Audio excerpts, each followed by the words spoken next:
एक आदमी ने BAMS का कोर्स किया था। कोर्स करने के बावजूद भी वो अच्छे डॉक्टर थे, पढ़े लिखे थे, सब कुछ ठीक ठाक था, लेकिन उसके बावजूद भी उनका काम नहीं चल पा रहा था। होम्योपैथिक के डॉक्टर होने के बाद उनके पास कोई जब पेशेंट नहीं आता था तो वो अक्सर उनका पूरा पूरा दिन अपने ही उस क्लिनिक पे बैठे हुए बीत जाता था। अब जब इनकम नहीं होती थी तो आर्थिक स्थिति उनकी लगातार कमजोर होती चली जाती है।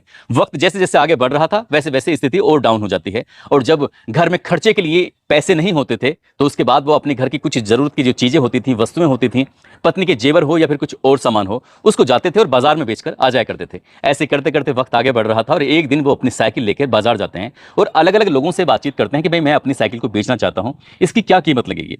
1 जुलाई साल 1976 की ये बात है। आखिरकार उनकी साइकिल की कीमत आंकी जाती है 162 रुपए। उस दौर की ये बात है जब नई साइकिल 300 रुपए की आ जाया करती थी। आखिरकार डॉक्टर साहब अपनी साइकिल को बेच देते हैं और बेचने के बाद अपने घर का जो खर्च था वो चलाने की कोशिश कर रहे थे। लेकिन डॉक्टर साहब के घर में कई दिन के बाद, अभी 1 सप्ताह भी नहीं बीता था कि पुलिस की रेड पड़ जाती है, और जब पुलिस आती है तो उनके घर की जब तलाशी ली जाती है तो उनके घर में 4600 रुपए की नकदी निकलती है। साथ ही उनके घर में सोने और चांदी के 46 अलग अलग तरह के आभूषण निकलते हैं। पुलिस जब इनसे ये पूछताछ करती है कि आखिरकार ये तुम्हारे पास इतना पैसे कहां से आए, जबकि हमने बाजार में ये पता किया है कि तुमने अभी तक अपनी पत्नी की जेवर हो, ये घर की जरूरत की सारी चीजें हो, सब कुछ तो तुम बेच चुके हो, लेकिन ये नकदी कहां से आई, ये ज्वेलरी कहां से आई। तो डॉक्टर साहब इस बात का सही से जवाब नहीं दे पाते और तभी 9 कत्ल का खुलासा होता है। एक ही परिवार के 9 लोगों का बहुत बुरी तरह से कत्ल हुआ था। आज की इस कहानी के माध्यम से ये समझने की, जानने की कोशिश करते हैं कि आखिरकार उस रात में हुआ क्या था और 9 लोगों को क्यों मारा गया था। आदाब, नमस्कार, सत श्री अकाल। मैं उस्मान सैफी। आज की जो सच्ची घटना मैं आपको सुनाने जा रहा हूं, ये सच्ची घटना है मध्य प्रदेश के जिला ग्वालियर की। दरअसल मोहल्ला लश्कर लगता है और लश्कर का ही एक इलाका है खल्लासीपुरा, या उसे शिंदे की छावनी भी कह देते हैं। 6 जुलाई साल 1976 की बात है। दिन निकलने के बाद से ही अजीब सी दुर्गंध आ रही थी। मोहल्ले के लोग परेशान हो जाते हैं, सोचने पर मजबूर हो जाते हैं कि आखिरकार ये दुर्गंध आ कहां से रही है। तभी लोग आपस में एक दूसरे से बातचीत करते हैं और बातचीत करने के बाद ये पता करने की कोशिश कर रहे थे कि पूरे मोहल्ले का लोगों का जीना दुश्वार हो रहा है, कहां से दुर्गंध आ रही है, वो भी बहुत भयानक रूप में। आखिरकार जब लोग आपस में बातचीत कर रहे थे, ये पता करने की कोशिश कर रहे थे, तब पता चलता है कि एक घर है राम स्वरूप का, और राम स्वरूप के घर का बाहर से ताला लगा हुआ है, लेकिन घर से बहुत ज्यादा बदबू आ रही है। तभी लोगों ने ये कहा कि शायद इनके घर में कोई जानवर मर गया है, उसकी दुर्गंध आ रही है। अब कहें तो कैसे कहें, क्योंकि मेन दरवाजा जो मुख्य द्वार था उसका ताला लगा हुआ था। दरअसल ये राम स्वरूप जो होते हैं Madhya Pradesh girls NC battalion के अपर डिविजनल क्लर्क होते हैं, और इनके कुछ आता नहीं था, पता नहीं था, कई दिन से इन्हें किसी ने देखा भी नहीं था। आखिरकार जब मोहल्ले के लोग जुट जाते हैं तब मोहल्ले के लोगों ने तरह तरह की बातें करना शुरू कर दिया। इसी बीच में जो स्थानीय निवासी राम गोपाल उपाध्याय होते हैं, वो तुरंत ही यहां से दौड़ते हुए नजदीकी पुलिस स्टेशन था थाना इंद्रगंज में जाते हैं और वहां पर SHO हरेंद्र प्रसाद सिंह से कहते हैं कि साहब हमारे एक पड़ोसी हैं, नाम उनका राम स्वरूप है, जो कि Madhya Pradesh girls NC battalion में अपर डिवीजन क्लर्क हैं। उनके घर से बहुत ज्यादा दुर्गंध आ रही है और पिछले कई दिनों से उन्हें देखा भी नहीं गया है। जब इस तरह की बात आती है तो SHO तुरंत तत्काल प्रभाव से सूचना मिलते ही मौके पर पहुंच जाते हैं। वहां जाने के बाद वाकई घर के बाहर ताला लगा हुआ था। आखिरकार उस ताले को तोड़वाया जाता है। तोड़वाने के बाद जब लोगों ने अंदर जाकर देखते हैं तो देखने के बाद हर किसी की हालत खराब हो जाती है। लोग सोचने पर मजबूर हो जाते हैं। सोचने पर इसलिए भी मजबूर हो जाते हैं क्योंकि इनके घर में राम स्वरूप, उनकी लाश पड़ी हुई है, उनके पिता मूलचंद जिनकी उम्र 60 साल है, उनकी लाश पड़ी हुई थी, मां गोविंदी बाई जिनकी उम्र 58 साल के आसपास होती है, उनकी भी लाश पड़ी हुई थी, राम स्वरूप की पत्नी जो होती है भगवती बाई, जिनकी उम्र 35 साल होती है, उनकी भी वहां पर घर में ही लाश पड़ी हुई थी। जो बेटा है बड़ा वाला राम बाबू जिसकी उम्र 16 साल है, उसकी भी लाश पड़ी हुई थी। छोटा बेटा घनश्याम उर्फ पप्पू जिसकी उम्र 13 साल है, उसकी भी लाश पड़ी हुई थी। हेमलता बेटी जो कि 10 साल की थी, उसकी भी लाश पड़ी हुई थी। बिमला जिसकी उम्र 5 साल है, उसकी भी लाश पड़ी हुई थी। और सबसे छोटी बेटी शिमला जिसकी उम्र 3 साल है, उसकी भी लाश पड़ी हुई थी। ऐसा लग रहा था तो किसी धारदार हथियार से परिवार के हर एक सदस्य को काटा गया है, बुरी तरह से मारा गया है। ज्यादातर के सबके या तो हाथों पर निशान थे या फिर सर पर निशान थे। ऐसा लग रहा था जैसे किसी भारी धारदार चीज से काटा गया था। आखिरकार क्यों काटा गया था? और जैसे ही लोगों ने उस दृश्य को अपनी आंखों से देखा तो लोगों को उल्टियां आनी शुरू हो जाती हैं। सबके सब लोग परेशान हो जाते हैं। जैसे लोग देख रहे थे वैसे बाहर आ रहे थे और सबकी हालत इतनी ज्यादा खराब थी क्योंकि लाशों में कीड़े पड़ चुके थे और लोग उन्हें देखते ही उल्टियां लगातार कर रहे थे। आखिरकार पुलिस ने उस स्थिति को संभाला और देखते ही देखते ये खबर पूरे ग्वालियर में आग की तरह फैल जाती है। लोग ये सोचने पर मजबूर थे कि आखिरकार एक ही परिवार के हर एक सदस्य को, जिसकी कम से कम उम्र 3 साल है और अधिकतम जो उम्र है वो लगभग 60 साल के आसपास होती है, सबके सबको क्यों मार दिया गया है। इसके पीछे की जो वजह थी उनको तलाश करने की आखिरकार कोशिश कर रहे थे। जब पुलिस ने ये जानने की कोशिश की तो घर की जो अलमारियां थी वो खुली हुई थी, सामान था वो इधर उधर फैला हुआ था। तब ये अंदाजा लगाया गया कि घर में या तो चोरी, लूट, डकैती जैसी घटना हुई है और जिसने भी इस घटना को अंजाम दिया है उसी ने ही पूरे परिवार का कत्ल कर दिया है। लेकिन पुलिस ये बात सोचने पर मजबूर हो जाती है कि जो 3 साल की बच्ची है आखिरकार वो क्या विरोध कर सकती है, 5 साल की बच्ची है वो क्या विरोध कर सकती है, या 10 साल की जो लड़की है सबसे तीसरे नंबर की सबसे छोटे में, वो क्या विरोध कर सकती है। तो पुलिस इन सवालों के जवाब तलाश करने की कोशिश कर रही थी। बड़े बड़े अधिकारियों को सूचना दी जाती है, बड़े अधिकारी मौके पर पहुंच जाते हैं और ये जानने की कोशिश कर रहे थे कि आखिरकार एक ही परिवार के 9 लोगों का कत्ल, वो भी बहुत भयानक रूप में, क्यों हुआ है, क्यों नहीं हुआ है। रात भर अधिकारियों का इंतजार किया जाता है, क्योंकि ये उस दौर की बात है जिस दौर में ना कोई वाहन हुआ करते थे। अमूमन लोगों के पास साइकिल तो मिल जाया करती थी, लेकिन वो भी खास घरों में मिलती थी, आम घरों में नहीं मिलती थी। किसी के घर बाइक मिलना या फिर स्कूटर मिलना ये भी बहुत बड़ी बात हो जाया करती थी। कार तो शायद पूरे पूरे शहर में भी किसी किसी के यहां पर हो जाया करती थी। इसी तरह से अब पुलिस ने इस घटनाक्रम को खुलासे करने के लिए लगातार कोशिश कर रही थी और ग्वालियर के मेडिकल कॉलेज में इन सारी जितनी भी लाशें थी 9 की 9 लाशों को कब्जे में लेकर 7 जुलाई साल 1976 की सुबह 10 बजे तक मेडिकल कॉलेज में पहुंचा दिया जाता है और डॉक्टर विजय कुमार दीवान आखिरकार इनका पोस्टमार्टम करते हैं।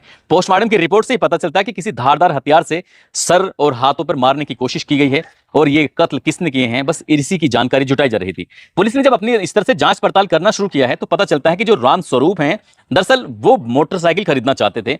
ये उस दौर की बात है जब राजदूत या यजदी मोटरसाइकिल चला करती थी या फिर बुलेट मोटरसाइकिल होती थी, तो इनकी कीमत ज्यादा नहीं होती थी, महज 8,000 रुपए या 10,000 रुपए के आसपास होती थी। तभी आसपास के लोगों से, या जहां पर वो काम करते थे उनसे, या जो उनके संपर्क में 1-2 लोग होते हैं उनसे ये पता चलता है कि 6 मार्च 1976 को जीपी फंड से उन्होंने 2400 रुपए निकाले थे। 1 मई 1976 को उन्होंने जो सरेंडर लीव होती हैं, जब अपनी कोई छुट्टी नहीं लेना चाहता तो गवर्नमेंट की तरफ से उसको पैसे मिलते हैं और 348 रुपए की इनको सरेंडर का मतलब अपनी लीव जो छोड़ दी, छुट्टियां जो छोड़ दी थी, जिसको लगातार काम किया था, उसके बदले में उन्हें 348 रुपए मिले थे। और 13 मई 1976 को उन्होंने अपनी निधि से 840 रुपए निकाले थे। 26 जून 1976 को इन्होंने इंडियन ओवरसीज बैंक से 3,495 रुपए अपने सेविंग खाते से निकाले थे। साथ ही इनके जो पिता हैं मूलचंद ने बैंक ऑफ इंडिया से 800 रुपए निकाले थे और 2 जुलाई 1976 को उन्हें वेतन के रूप में 271 रुपए मिले थे। आखिरकार इन रुपयों को जो निकाले गए थे पिछले मार्च, अप्रैल, मई, जून और 2 जुलाई तक, जब ये देखा जाता है तो पता चलता है कि इन रुपयों की जो संख्या होती है 8,154 रुपए के आसपास होती है। यदि ये बुलेट मोटरसाइकिल लेना चाहते थे तो उन्हें लगभग 10-11 हजार रुपए के आसपास इकट्ठे करने थे।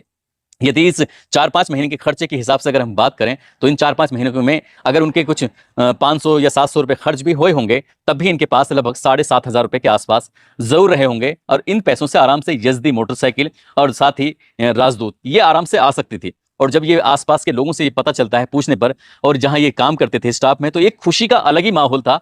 बहुत जल्दी ये मोटरसाइकिल आने वाली थी। अब जब लोगों से पूछताछ की जाती है कि इनकी किसी से दुश्मनी तो नहीं है, इनके यहाँ कोई आता तो नहीं है, कोई जाता तो नहीं है, किसको ये पता था कि आखिरकार ये इतने इनके पास इतने पैसे हो सकते हैं। साल 1976 में लगभग 8,154 रुपए के आसपास की रकम हो सकती है। तब जब लोगों से ये पता चलता है तो ये पता चलता है कि रामस्वरूप का एक ही सबसे खास दोस्त होता है जो कि सर्वेश्वर प्रसाद शर्मा होता है। और सर्वेश्वर प्रसाद शर्मा पेशे से डॉक्टर होता है। हालांकि रामस्वरूप भी वैसे तो नौकरी करते थे सरकारी, लेकिन होम्योपैथिक की ये भी चिकित्सक होते हैं और ये कि इन्होंने प्रैक्टिस करी थी, प्रैक्टिस की वजह से ये भी अपना कभी कभार दुकान अपने क्लिनिक पे बैठ जाया करते थे।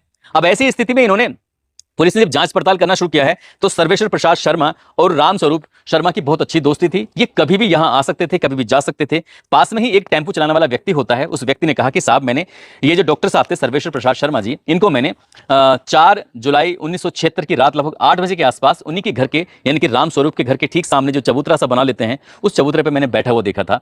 और ऐसे ही एक और व्यक्ति ने कहा था कि मैंने रात 10:30 बजे के आसपास रामस्वरूप को आखिरी बार जिंदा देखा था, इसके बाद मैंने उनको नहीं देखा था।